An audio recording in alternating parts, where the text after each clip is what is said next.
영화 나를 찾아줘는 워너브라더스에서 배급하는 한국 영화입니다.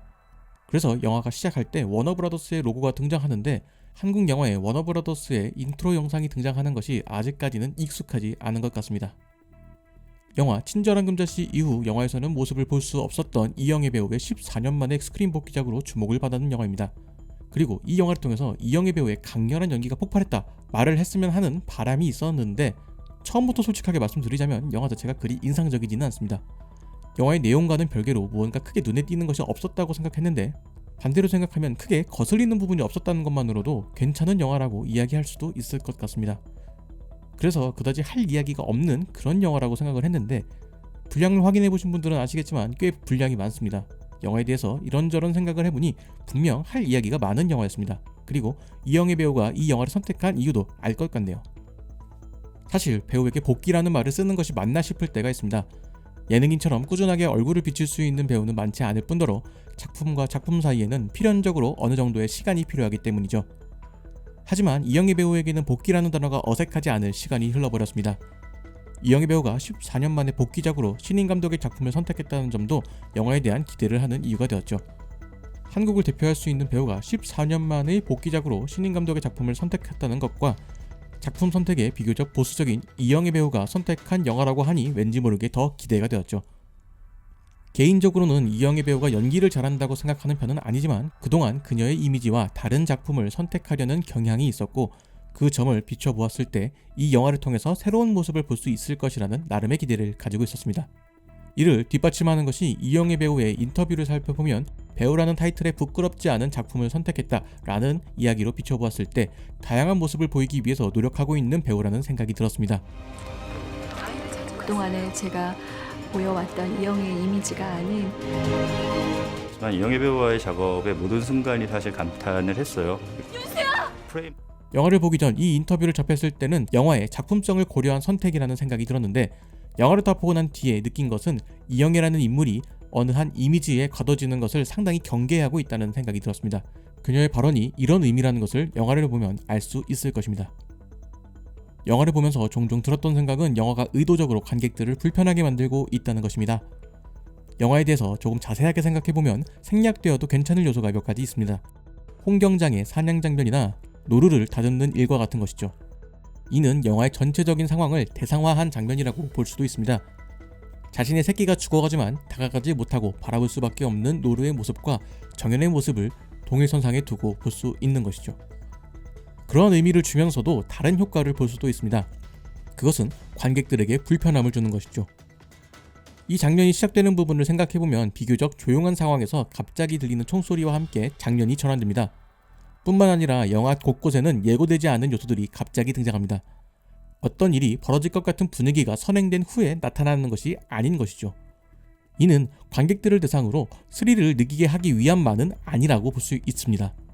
그 중에서도 노루를 손질하는 장면이나 칼질 소리 같은 것은 굳이 등장하지 않아도 될 것이었죠. 뿐만 아니라 극중 넙치로 등장하는 인물이 소아성애자라는 설정 또한 그런 불편함을 만들어내는 요소라고 생각합니다. 이런 요소들이 등장하는 이유에는 영화에 그런 불편함이 필요하기 때문일 것입니다. 영화에서 가장 중심에 있는 인물은 누구일까요? 그 답은 제목을 통해서 바로 알 수 있습니다. 바로 아이들입니다. 관객들에게 아이들이 처한 상황이 위태롭다는 것을 느끼게 하는 것이 그 목적이라 볼 수 있습니다. 영화를 보신 분들이라면 아실 겁니다. 영화는 그 아이들이 윤수이건 말건 크게 상관이 없습니다. 이런 장면들이 없다면 관객들은 윤수가 아니라 진짜 마을 사람들의 자식이라고 했을 때 그들이 이곳에서 벗어나야 할 이유를 부여하지 못하는 것이죠. 그 아이들이 윤수가 맞던 아니던 그 아이들은 이곳에서 벗어나야 합니다. 이는 영화가 말하고 싶은 메시지이기도 하죠. 이와 관련된 이야기는 뒷부분에서 조금 더 다루도록 하겠습니다. 관객의 입장에서 이 영화는 어느 정도 흥미를 끌 수 있는 영화라고 생각합니다.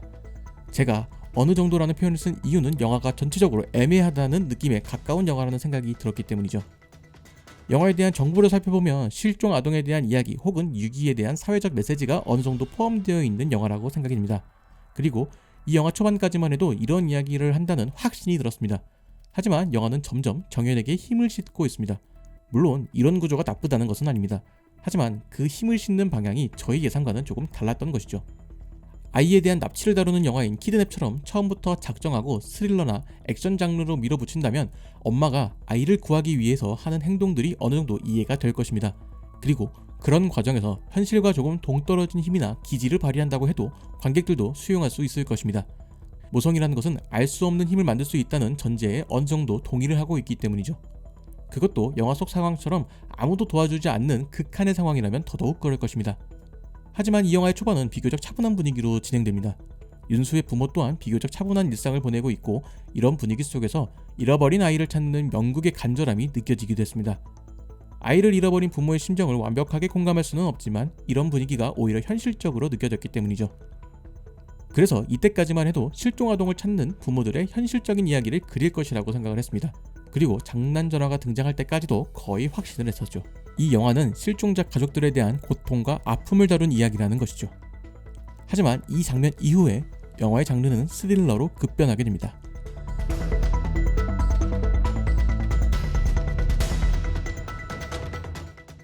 영화는 허위 제보를 듣고 그곳을 찾아가던 명국이 교통사고로 사망하게 되면서 정연의 각성이 시작됩니다. 그리고 이 포스터에 등장했던 이런 분위기를 예상을 했는데 그 느낌보다는 조금 부족했다는 생각이 듭니다. 개인적으로는 감독이 의도적으로 심파적인 요소를 자제하려고 했다는 생각이 들었습니다. 충분히 눈물을 유도할 수 있는 장면들이 존재하고 있었음에도 끌어올리지 않았다는 생각이 들었는데, 감독의 인터뷰에서 이런 내용의 언급을 찾아볼 수 있었습니다. 바닷가 장면에서 감정이 폭발하는 장면이 있었지만 관객들이 지칠 수 있다는 생각이 들어서 해당 장면을 편집하게 되었고, 이런 내용을 이영애 배우도 이해를 했다고 합니다. 개인적으로는 이 장면이 들어갔다면 조금 더 기억에 남는 영화가 되지 않았을까 싶습니다. 대개 모성이라는 것이 남들이 하지 않았을 일을 자신의 아이를 위해서 한다는 것으로 강조되거나 조금은 처절하게 그려지는 경우가 많은데, 이 영화는 그런 표현이 등장하지 않습니다. 그동안 한국 영화가 심파 때문에 욕을 먹은 것은 심파가 맥락 없이 등장하거나 과도하게 등장해서 문제였던 것인데, 이 영화는 너무 조심스러운 태도를 보이고 있다라는 생각이 들기도 합니다. 애초에 모성애라는 감정 자체가 심파라고 부를 수 있는 소재라는 것을 생각해보면 굳이 배제하지 않아도 괜찮았을 것 같습니다. 그리고 이러한 지점에서 앞서 이야기한 애매하다는 느낌이 들기 시작합니다. 실종된 아이들을 찾는 미스터리를 생각했는데 영화는 초반부터 아이의 존재를 확인시켜줍니다. 마치 이 아이가 윤수라고 말하는 듯합니다. 그리고 그 아이와 함께하는 마을 사람들의 태도에 집중하고 있습니다. 그러다 보니 영화가 실종된 아이를 찾는 부모의 간절함을 이야기하기보다는 아이들을 학대하는 마을 사람들의 모습에 집중하고 있는 듯한 느낌이 듭니다. 영화를 보고 기억에 남는 것도 마을 사람들이 나쁘다는 생각이 먼저 들게 됩니다. 때문에 영화의 초반 주된 감정이었던 아이를 잃은 부모의 간절함이 흐려진다는 생각이 듭니다. 주인공이 아이를 찾는 과정에서 느껴지는 그들의 아픔보다는 외적인 것을 더 이야기한다는 생각이 드는 이유죠. 다만 그런 표현을 하고 싶었다면 악인에 대한 묘사가 조금 더 필요했다고 생각합니다. 왜 그들은 홍경장의 말을 따르고 있으며 아이들은 어떤 경로로 그들과 함께 되었는지에 대한 설명이 필요했다고 보는 것이죠. 영화가 모성에 대한 이야기, 아이에 대한 간절함을 보여주고 싶었다면 약간은 처절하게 느껴지는 장면, 즉 아이를 위해서 이렇게까지 한다는 장면이 필요했었다고 생각합니다. 하지만 영화의 포커스는 아이를 찾는 부모가 아닌 그런 아이를 학대하는 사람들의 초점을 맞췄기 때문에 이런 구성이 생긴 것이라고 생각해봅니다. 하지만 나쁜 사람들에 대한 조명, 고발을 목적으로 한 관점에서 이 영화를 봤을 때 이 영화가 효과적이었다고 말하기도 애매합니다. 정연의 복수극으로 보기에는 그 복수의 정도가 약하게 느껴지기 때문이죠. 하다못해 권선징악이라는 코드로 봤을 때도 이 가해자들이 어떤 처벌을 받거나 피해를 받거나 하는 것이 등장하지 않습니다. 만약에 처벌을 받지 않았다고 한다면 법의 테두리에서 벗어난 복수라도 등장해야 하는데 그렇지 않은 것이죠. 그렇기에 이 영화가 애매하게 느껴지는 것입니다. 이 영화를 보고 난 뒤에 느껴지는 두 가지 관점이 존재합니다. 아이를 잃은 부모의 간절함과 고통, 그리고 그런 아이들을 유괴 및 학대하는 사람들의 이야기죠. 영화가 보여주고 있는 이야기도 크게 이 두 가지입니다. 영화는 이 두 가지 관점에서 모두 뚜렷하게 이야기하는 바가 느껴지지 않습니다. 결론적으로 두 가지 모두 확실하게 이야기하지 못했다라는 생각이 드는 것이죠. 하지만 이러한 표현들은 이 영화를 두 가지의 큰 주제로만 봤을 때 느껴지는 감상입니다. 그 두 가지 주제는 앞서 이야기한 것처럼 아이를 잃은 부모에 대한 이야기와 그런 그들을 더욱 마음에 아프게 하는 사람들의 이야기죠. 영화를 보신 분들께 물어보고 싶습니다. 그렇다면 영화는 이 두 가지 중에서 어떤 이야기를 하고 싶은 것일까요? 정답은 둘 다라고 생각합니다. 그리고 그것보다 더 많은 이야기를 하고 있는 것이죠. 결국 영화는 아이가 없어진 상황에서 벌어질 수 있는 다양한 이야기를 담고 싶었다고 볼 수 있습니다. 어떤 한 사람의 이야기에 집중하는 것이 아니라 여러 사람들의 이야기에 집중하여서 이 사건을 바라보고 취하는 태도에 대한 이야기를 하는 것이죠. 그렇기에 어떤 인물 한 명에 집중해서 관객들이 공감할 수 있도록 이끌어가는 것이 아니라 전체를 보여준다는 느낌이 듭니다. 그럼에도 관객들은 누구에게 감정을 이입해야 할 것이며 영화를 본 뒤에 관객들이 어떤 생각을 할 수 있는지 대충 예상이 가능할 것입니다. 누가 가해자고 누가 피해자인지 분별이 가능하기 때문이죠. 그렇기 때문에 영화는 다시 나서서 이 사람이 나쁜 사람이라고 하지 않는 것이라고 생각합니다. 그리고 주인공의 감정에 대해서도 크게 강조하려고 하지 않는 것이죠.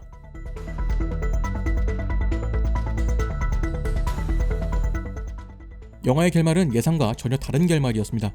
대개 이런 영화들에서 명확한 결말을 제시한 것과 달리 이 영화는 결국 민수라는 아이가 윤수가 아니었다는 것이죠. 그렇다면 민수는 왜 윤수라는 이름을 쓰면서 윤수인 것처럼 보였던 것일까요? 이는 영화가 의도적으로 이런 모습을 보인 것이라고 생각합니다. 사실 민수 또한 윤수와 크게 다르지 않은 상황이라 볼 수도 있습니다. 영화의 초반 실종된 아이들을 찾기 위해서 도와주는 승현이라는 존재를 통해서 이러한 상황에 대해서 어느 정도 추측해 볼 수 있었습니다. 그는 과거에 자신이 버려졌다는 생각을 했다라는 이야기를 합니다.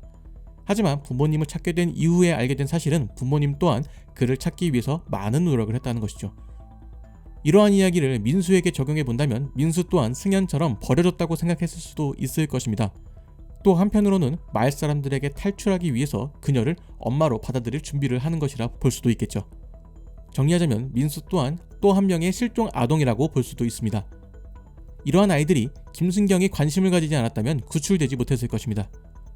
뿐만 아니라 앞서 이야기한 것처럼 낚시터에 있는 아이들도 윤수만큼이나 누군가의 도움이 절실히 필요한 아이들일 것입니다. 지호와 민수는 진짜 그들의 자식이었을 수도 있습니다. 지호가 정연에게 자신의 엄마가 아니라는 이야기를 하지만 이 또한 100% 단정 지을 수는 없습니다. 그리고 그것에 대해서 영화가 설명할 이유도 없죠. 애초에 이들이 누구의 자식인지는 중요하지 않기 때문입니다. 결국 정연이 가지고 있는 간절함과 그런 아이와 부모를 도와주고 싶어하는 김순경의 관심이 한 아이를 구출한 것이라고 볼 수 있습니다. 이러한 관점에서 본다면 영화의 메시지는 더욱 선명해질 것입니다. 마을 사람들의 이야기처럼 남에게 크게 관심을 가지지 않는 세상에서 누군가의 사소한 관심이 한 아이의 가정을 찾아줄 수 있다는 것이죠. 그리고 영화는 실종자 가족들에게도 희망을 버리지 않는다면 반드시 아이를 찾을 수 있을 것이라는 이야기를 하고 있는 듯합니다. 물론 영화의 마지막에 정연이 마주하게 되는 아이가 윤수라는 보장은 없을 것입니다. 결국 영화는 마을 속 나쁜 사람들에게 분노하는 것보다는 주변 아이들에게 무관심했던 우리들을 돌아보자 라는 것이 영화가 하고 싶은 이야기일 것 같습니다. 영화는 어느 하나에 집중하고 있기보다는 실종 아동이 생김으로써 발생할 수 있는 다양한 이야기를 담으려고 노력한 모습이 보입니다. 그리고 그런 표현 속에서 배우들의 연기는 상당히 빛이 나고 있습니다. 리뷰의 내용이 길어져서 따로 언급하지는 못했지만 배우들의 연기만큼은 꼭 칭찬하고 싶습니다. 개인적으로 이영애 배우보다는 유재명 배우가 더 눈에 띄는 영화였습니다. 첫인상은 다소 큰 이야기를 담지 못했다는 생각이 들었습니다. 영화에서 가장 크게 등장하는 두 가지 이야기 중에서 어느 하나도 제대로 담고 있지 못했다는 생각이 들었거든요. 영화적으로 본다면 이는 단점일 것입니다. 2시간 내에 사람들의 머릿속에 기억에 남을 영화가 되지는 못했기 때문이죠. 하지만 이야기라는 관점에서 본다면 그 이야기 전달이 효과적이라고 볼 수 있습니다.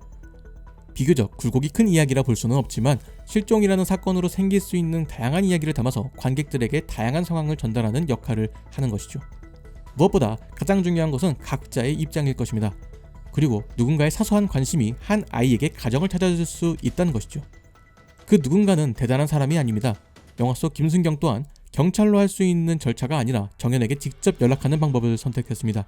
이는 그가 경찰이 아닌 그들의 마음에 공감할 수 있던 한 아이의 아빠였기 때문일 것입니다.